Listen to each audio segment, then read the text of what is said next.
I believe the Old Testament, this isn't the sole reason, so don't misquote me or interpret me. It's not the sole reason, but I think one of the big reasons why we have the Old Testament is because the Old Testament is really a foreshadowing of things that are to come in the New Testament. You can go all the way back to the beginning, and I'll say the beginning, I'll say especially in the book of Genesis.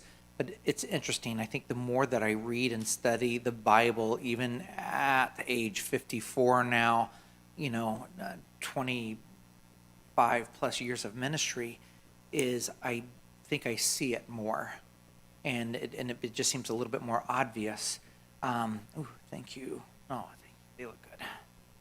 So I want you to keep that in mind, and I'm going to point out some of my thoughts on this matter.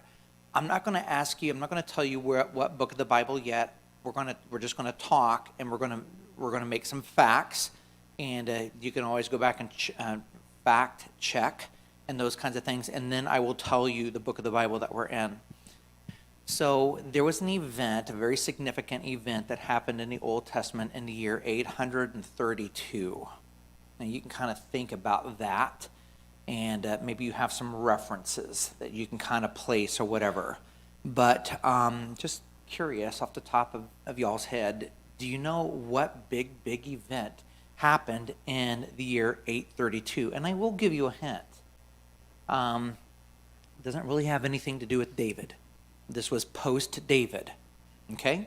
So that's the only one. That's the only hint you get. Anyone want to throw out a guess before we just jump in? I'm sorry, BC, 832 BC. So yeah, that would be way back in the Old Testament, and like I say, it is post-David. Anybody? 3? Brian, quick. Nope. So what it was Solomon's temple was completed. Now I want you to think about Solomon's temple. David wanted to build it. David didn't get to build it. Are y'all saying that Brian's answer was right? Brian, your answer was not correct. He was muttering. He's complaining. Yeah, he's complaining. That's all right. Brian, I was wrong once before too, so don't worry about it. No. Golly, that was not good. So 832 was when Solomon's temple was completed. David had moved on. Who was the king? Solomon. Yep, very good. You have that happens. By the way, let's just ask another question, just to kind of bring some things further into clarity. Jesus will be Israel's greatest king.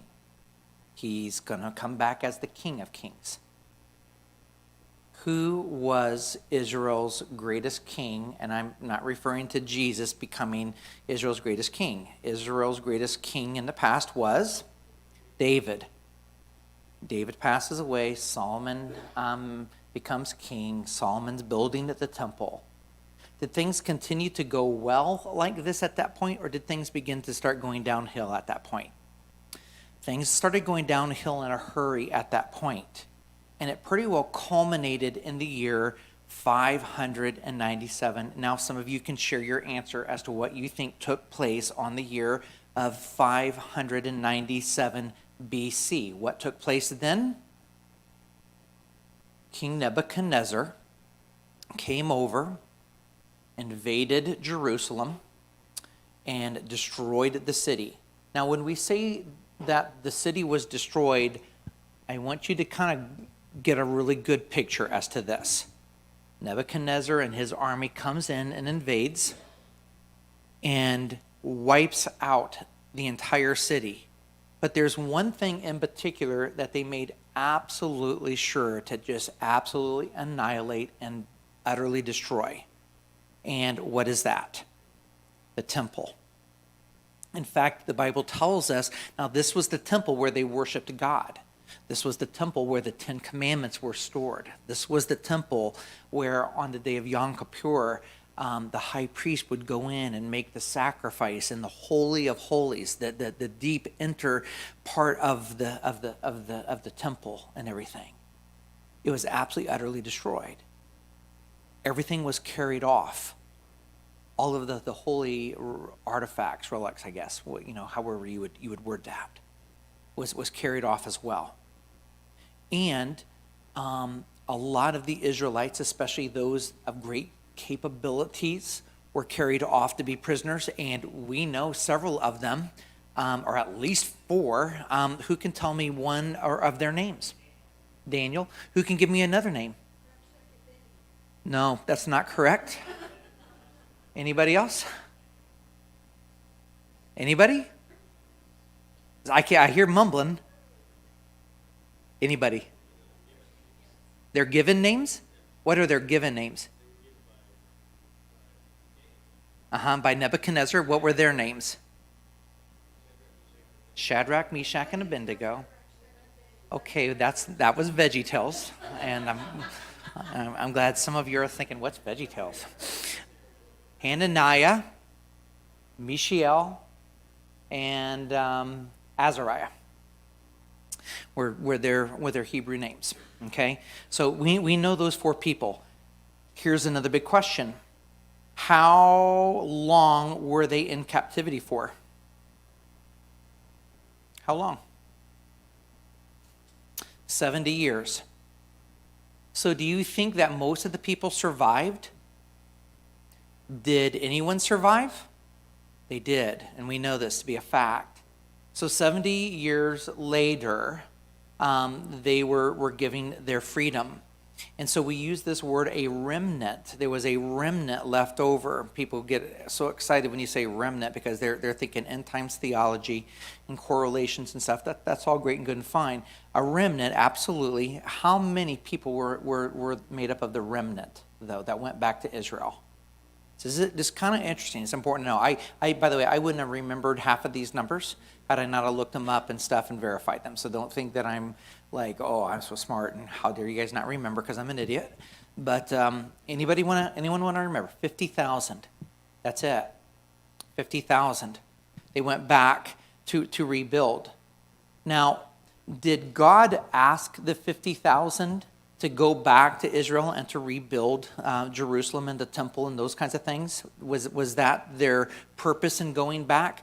And I'm just going to tell you right now, the answer is yes. Well, actually it was, and it does. It says so in there. It says that they were to go back and they were to rebuild. And you remember they were talking about the gate and the foundation and those kinds of things. That's kind of where we're at, and that's kind of what we're talking about here.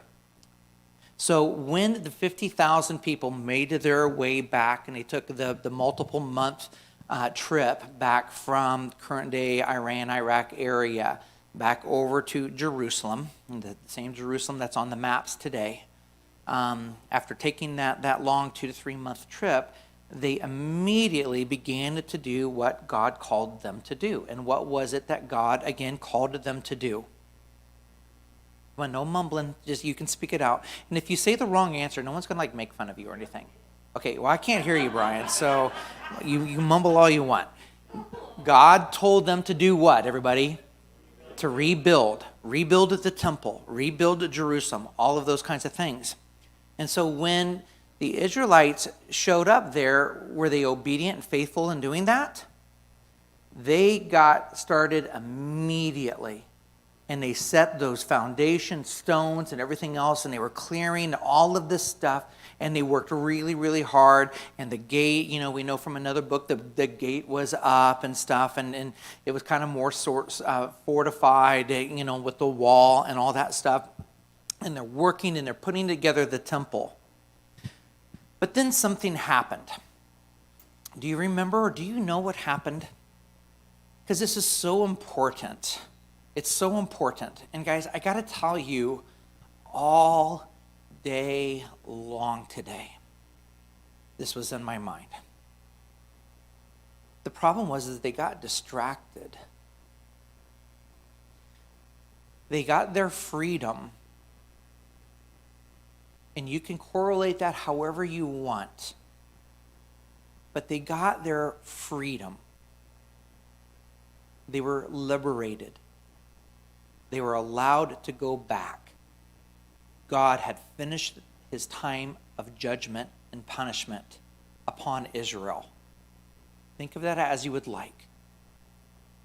And then they went back And God gave them this command to rebuild the temple so that the people would recognize, that God sustained Israel and all of these things. And they built the foundation and all that was going, but then they got distracted. Do you know how they became distracted?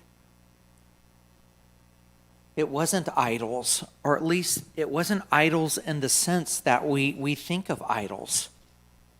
I'm going to say this to you, and I don't want it to feel like a slap in the face, but I'm honestly afraid it might. They started building the foundation, and then they stopped. And instead of building the house of God, they went and they just started building their own homes. And this went on for some weeks and months and years. 14 years. 14 years. And my question is, do you think that God was there telling the people, hey, come on, what are you doing? You need to be about what I told you. Do you think that God was there reminding them that, on each Sabbath, or during the different festivals that he had and all of these things? Do you think that God was doing that? Yes or no? I'm curious. The answer is no. Why would he need to remind them to do that?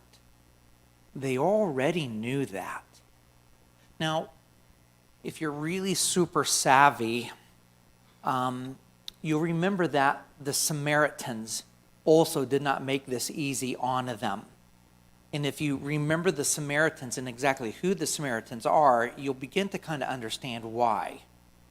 So the Samaritans were the Samaritans Israelites, yes or no?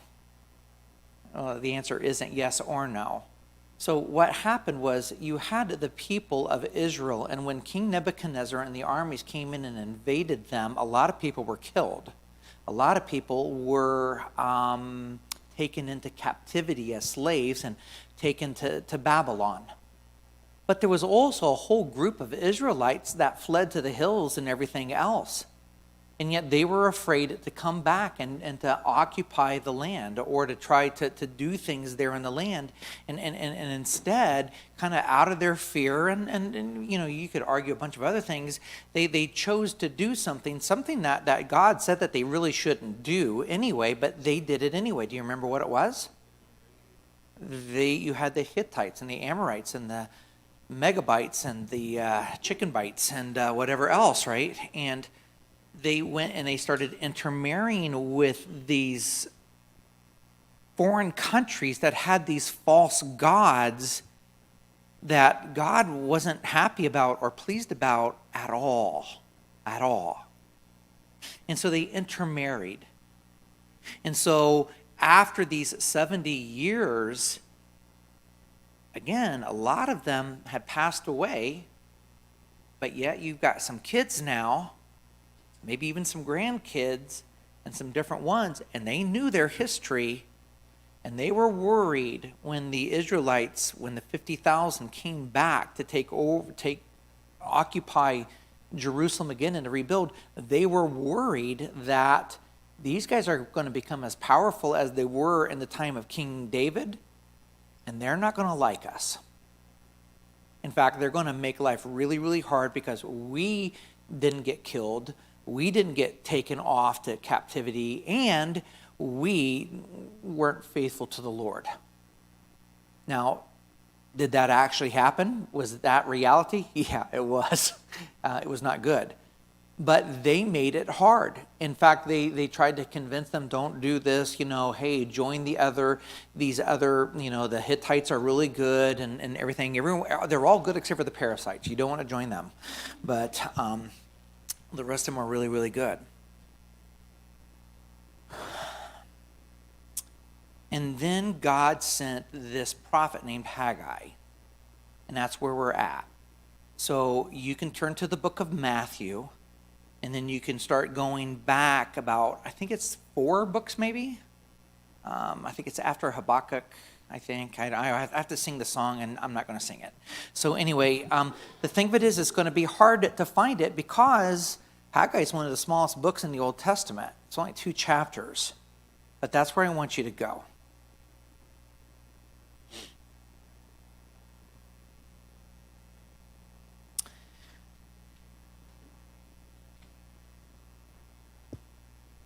I want to say this to you guys, and I really don't know how to say it. I find it very, very interesting and a little bit troubling when I started looking at all of the factoids of this story. I was a little troubled that it was 14 years.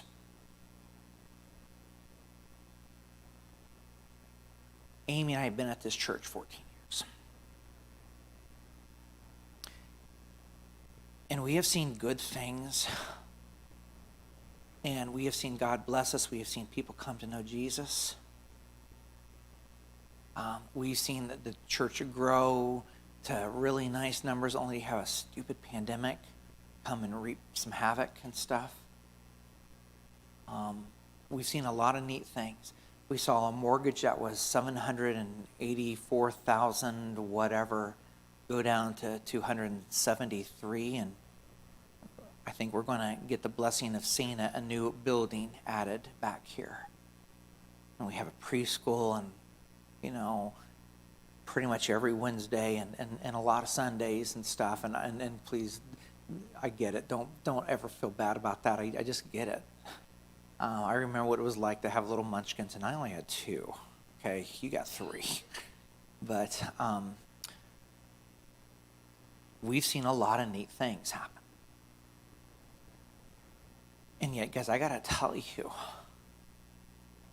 in so many ways, I feel like, all right, we got that foundation built, but then something kind of happened.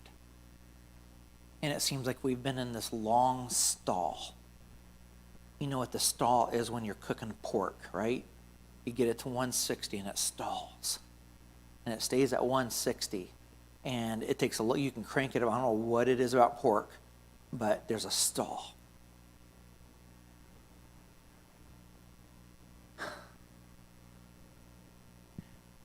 I find it also interesting that for 14 years, God wasn't banging on their head saying, come on, come on, come on, because they already knew. They just knew what they were to be doing. And that is, when the lost, become obedient, be faithful, love your neighbor. I think that we are on to something with this 5-week sermon series about, you know what? I think we get it wrong, and I think we enable people, and we make people go on welfare and all kinds of things, and we just don't do this well. And it's not just the government's fault. I think a lot of it is the government's fault. But the thing of it is if guys, honestly and truly, had the church been faithful being the church, the government would have hadn't had any need to come in and step in and do this welfare thing back. Who was the president? I don't even remember who it was. Truman? I don't remember. But whoever that was, if had the church been faithful and obedient, there would have been no need there. I hate that the fact that we have the government stepping into business that, quite honestly, the church should have been faithful in doing this. Anyway, I say all that just basically to say this, guys. I say this. I am so out of my mind desperate to be obedient and to be faithful and to allow God to be pleased to use us and to accomplish things so far, far, far greater than ourselves. To the point when the community looks at Open Door Church and they would just sit there and flat out say, I know Jeff Gammon. This wasn't Jeff Gammon. And I know Open Door Church, and this isn't Open Door Church. God did it despite them. And that was God. Because there's no other way. I long for that. I die for that. Take a look. Do you have it opened? Chapter 1. Look at what it says beginning with verse 2.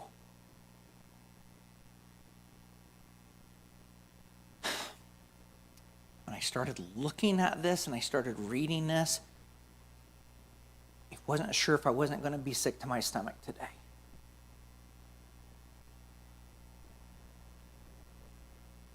This is what the Lord Almighty says. These people say, the time has not yet come for us to be, and I'm going to change the word, obedient. Okay? Time hasn't come for us to rebuild the temple. God says that we're to rebuild the temple. Well, the time hasn't really come for us to do that yet. Let's just change that word to obedient. Now, they were obedient enough to go back to Jerusalem, even though they didn't have fortified walls and people could come and invade and continue to mess with them and stuff like that. They were obedient enough to build the foundation and those kinds of things, a really good foundation. But then they stopped, and suddenly the focus, instead of it being on God, the focus became what? Themselves. Themselves. God liberated them and freed them. Okay, I'm not going to just beat around the bush anymore. I'm just going to tell you. I hope you already see it. Jesus liberated us. We have freedom. And I think as Christians, we love to go out and build the foundation. But then I think we get distracted and suddenly it becomes all about us and not about Jesus. Somebody start saying amen right now. And we get distracted by all kinds of stuff. And we don't keep the main thing the main thing. And we see this in churches all over the place. And I think that's the problem with the church in America today. I think it is right here. Now, you keep reading. This is what the Lord Almighty says. These people say the time has not yet come for us to be obedient. I'll be obedient at some point in my life, but right now I'll be partially obedient. I'll be somewhat obedient, but I'm not going to quite be 100% sold out, dedicated, flat out given over to the Lord. I'm not going to be obedient to him. Then the word of the Lord came through the prophet Haggai and said to the king and to the high priest, okay? You can read all those hard words, but Haggai, God went to Haggai and said, Haggai, open your mouth. I'm going to start speaking through you, and you're going to talk to the king, and you're going to talk to the high priest, and you're going to tell them this.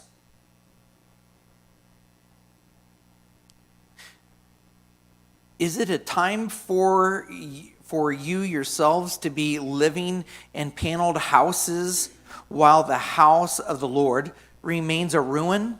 Now, this is what the Lord Almighty says. Give careful thought. And you'll see that he says those words, give careful thought, like 5 times. Now, guys, when you give careful thought about your actions, what is that like? What did Jesus say that it's like? And unfortunately, Jesus said, people do this all the time, but then they walk away and they forget what they what? It's like looking in the mirror. When you give careful thought, you're examining. You know, I love the prophet's words, Lord, search me and seek if there's any unclean way in me. I love that. I love that. That right there is the prayer. That's a great prayer, isn't it? And so God is telling Haggai to tell the people, look in the mirror. Do some self-evaluating. Look at what's gone on over these past 14 years and tell me what you see. Tell me what you see. Give careful thought to your ways. You have planted much, but have you harvested much? Nope, you've only harvested little. You eat all the time, but you never have enough. You're always still hungry. You drink, but you never get your fill. You put on clothes, and yet you're always cold. You earn more wages than you ever have in your entire life, and yet you put them in a purse that has holes in the bottom of them. This is what the Lord Almighty says. Give some careful attention to what has been going on over these past 14 years. And then go up to the mountain and bring down some timber and be obedient to the things that I have called you to do. Be obedient to doing the stuff that I'm asking you to do. Make this the priority. You can build your homes, that's fine. You can earn your money, that's fine. You can go and have a wife and kids and play checkers and kickball and have a little puppy dog. All of those things, great, wonderful, good, fine. But these things come second to me. You be faithful, you be obedient to me. Do that first. That's exact. You read it. That's exactly what it's saying here. This is what the Lord Almighty says. Give careful thought. Go up to the mountains. Get some wood. Build the house of the Lord. You came here 14 years ago. I'm at verse 9. You came here 14 years ago expecting so much. But look around. It has turned out to be pretty disappointing. Pretty dismal. What you brought home, I chose to sit there and blow away. You know what really gets me, guys? I'm going to say this to you. I'm on a roll and I'm already committed. Man, I can't. Oh, man. Listen, I'm going to say something. If this applies to you and the Holy Spirit says so, then fine. I'm not saying that this is what the Holy Spirit, I'm not saying that. So if this applies to you, great. If it doesn't apply to you, great. Okay? So let's just qualify that. I am absolutely sick and tired of hearing people. People sit there and say all the time, "Can't believe how the devil's messing with me. Can't believe how the devil's messing with me." Do you know what I want to say sometimes? Are you sure it's the devil? Because I don't think it is.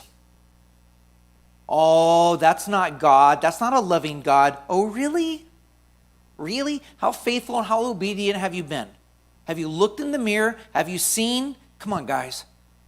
Have you looked in the mirror and have you seen? Because the way I see this here is this. I blew it away, declares the Lord Almighty, because of my house which remains a ruin, while each of you is busy with your own house and all of your own affairs. Therefore, because of you, the heavens have withheld. Past tense. The heavens withheld the dew of the earth for your crops. In fact, I called a drought. These are God's words. I called a drought from the mountains and the grain and the new wine and the oil and whatever the ground produces on men and cattle and on the labor of your hands. Have you not recognized that, while you're normally expecting to get 20 bushels, you only got 10? Guys, have you ever had a moment in your life, and listen, if you need to get up and go, I won't judge you, all right? But have you ever had one of those moments and stuff where you're like, why am I just spinning my wheels? What is going on? I said, and I allocated 5 hours for this, and for crying out loud, it's like one of Pastor's sermons. It just keeps going and going and going and stuff. And when is this going to... And then have you ever had one of those times where it's like, I can't believe this. I was expecting this to take like 2 days. And yet, here I am 2 hours into this, and it's done. Have you ever been on a sailboat and tried to sail into the wind? And then have you ever been in a sailboat and you had the wind at your back? Big difference, isn't it?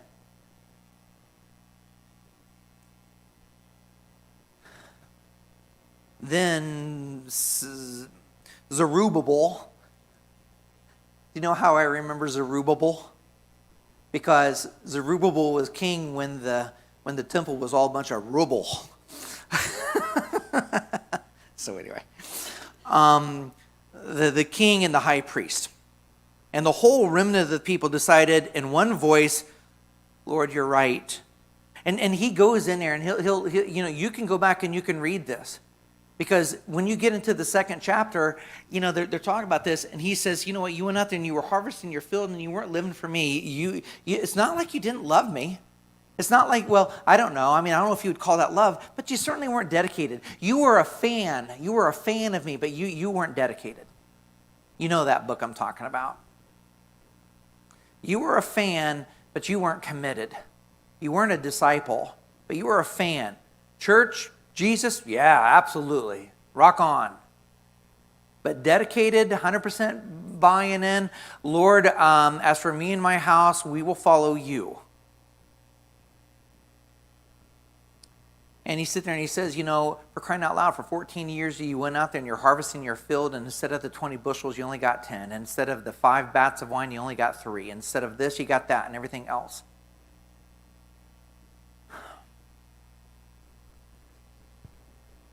The question that I honestly and truly have, I think, is this, and I don't know how to say it, other than maybe like this, and Lord help me.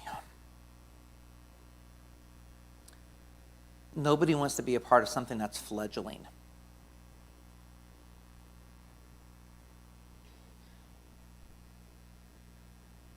When they rededicated themselves to the Lord and they said, we'll build a temple, they were able to finish the temple in record time. And then he even says, hey, look at it. You may not think that that's a whole lot, but I'm telling you, I'm going to shake the earth. And the fact of the matter is this temple will end up being far, far more beautiful than Solomon's temple ever was. Did that happen? Yes, it did. Rome came in and everything else, and next thing you know, the Rome bought into it, and they made that temple 10 times what it was in Solomon's day.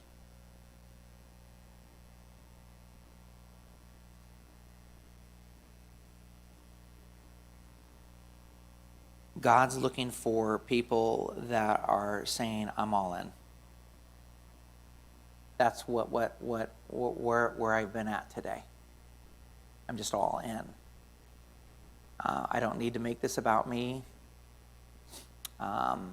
It's not going to be like, wow, look what's going on at that church because of, well, the only answer there is Jesus. And I am longing for that, and I am dying for that, and I'm unsatisfied, and I can't rest until that's reality. That's where I am. 100% sold in. If Jesus says it, I believe it. I believe it because Jesus said it. And I know, yes, I know, even though I'm not sure how I can tithe 10% or, attend church and help this and crying out loud, I don't have enough time to keep my own affairs in order, let alone stop thinking about how I'm going to accomplish, the things that I need to get accomplished. I'm going to start thinking about how poor people can get their things accomplished. Or just those who are in need. And the fact of the matter is I think the answer is sitting here, it's just right here in front of us. They committed their ways to the Lord, and boom, next thing you know, it was like there was a stiff 40-mile-per-hour wind blowing the sail, and the ship just showed up right there, and the temple was done, and God blessed them and everything else. In fact, Zerubbabel, I also think of Barney Rubble, but that's beside the point. God sitting there and said, you're like my signet ring. You're like my signet ring. You look at that at the end of chapter 2. That's what he says to him. You're going to be blessed. You're like my signet ring. The thing of it is, guys, it's really, really scary because Zerubbabel wasn't the only king that Jesus said that about. Or did I say Jesus? That God said that about. God also said that about, and I can't think of his name. I have a mnemonic for it, but I'll say the wrong mnemonic. It's not Jeruk or Jerk. Anyway, it's Jehoiakim. Jehoiakim. And he was not a good king. And the fact of the matter is he was a good king, and God said, you're going to be like my signet ring. And the thing of it is God took that ring away from him. Next thing you know, here comes Nebuchadnezzar, and things are a mess. But this king got it right. He listened to the Lord and he said, I'm all in. I'm right. I repent. I'm sorry. I promise I will make it all about you 100% all of the time. If it says it, I'll do it. I'll be obedient to that. I'm about your work first and foremost. Everything else comes second. Everything is second. And God blessed the living daylights out of him. And I think he found a fulfillment that we would all just die to experience. These are just my thoughts for today. That's where I want to be. That's what I want the people of Open Door Church to buy into and say, yes, Pastor, absolutely, I am all about that, and sign me up. And guys, I'll tell you, I think it's providential, absolutely providential, because if that happens, then we will save this. And this will not get defiled. And you sit there and you say, oh, Jeff, you're just being funny. No, I am absolutely flat out this serious, because I am so blasted, sick and tired of seeing our children, get pummeled. Jesus did it with 12. Can I have 12 people come and sit there and say to me, Pastor Jeff, I am absolutely 100% flat out all in, deny myself daily, pick up my cross, whatever it says, I will do. Because I tell you, if that's the case, Jesus will change the world, and it'll begin here in Noblesville. Can I just drop it and walk away? So that's where I am. And I'll just ask you to pray with me, and we'll go on our ways, and we'll allow the Spirit to continue just to move and work in our lives and stuff, all right?